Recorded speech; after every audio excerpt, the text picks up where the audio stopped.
Right now I'm going to show you how to put this on. It's very simple. Where the 2 D-rings is, there's a clip. That's the part that goes around your waist. Just put that around your waist.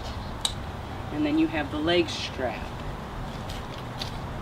This goes around the leg, through the loop,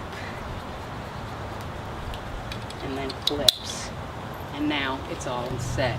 And I do recommend that the only collar that I use at all, period, for teaching, dogs any kind of different situations or different behaviors is the martingale collar. It has the chain with the nylon, and it makes sound when it goes closer, becomes tighter, and the dog picks up on the sounds, and they hear it go click, click, click, and they start to back off. And when I was testing this harness, I was able to test it on a bulldog and a Weimaraner. And of course with this collar, I'm gonna put that on her. The bulldog in the house one day was pulling towards the cabinet, so I stood still. Well, the design that I had at that time showed me that the D-ring was no good because he bent it, it was open up.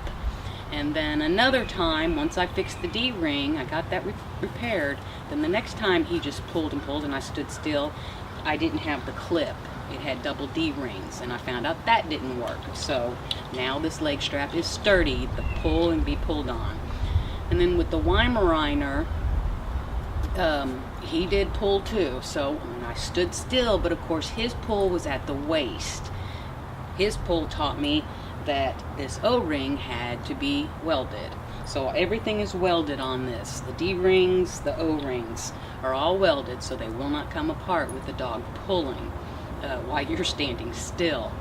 And I did want to let the women know that you do not have to take the harness off to use the restroom. All you have to do is just drop your pants down and leave this around your waist. So it's not, oh, I got to take it off every time I go to the bathroom. You don't. It works just fine. And once you start wearing it, you don't even realize you have it on.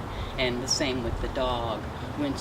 Once they've started being tethered with you and they start to get into tune with you, you'll forget they're even there, because they'll know your every movement going around.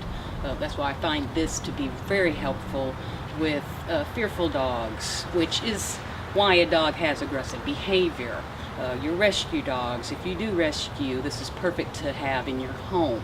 Like I said, using it inside the house helps used to noises and gets them more in tune with you.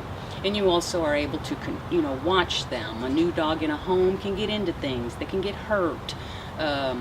So with you being able to have them right next to you at all times and not having to have your hands occupied, then, the dog becomes more confident, more in tune with you, more used to the home and your routines and all that goes along with your life.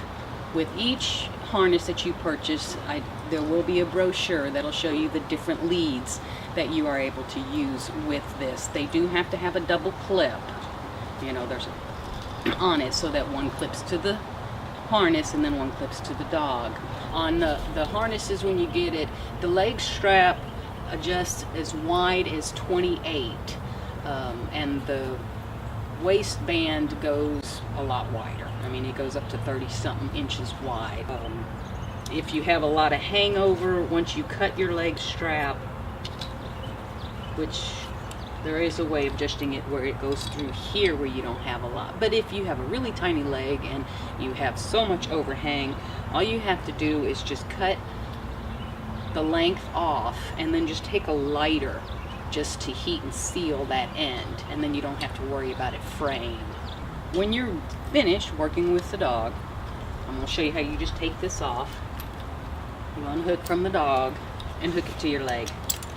And then on your waist, just unhook one of the D-rings. Unhook the latch on your leg, slide it through the hoop, and then unhook your waist. And I recommend that you always rehook the waist together. That way when you go to pick it up, ready to put it on, you'll have it all ready, that all you have to do is take it open in the waist and put it on that way. and it doesn't get all tangled, or you're picking it up going, okay, what part goes where? Because it can get confusing, trust me, I've done it. So I learned that keeping the waistband clipped saves in trying to figure out how it got all twisted up.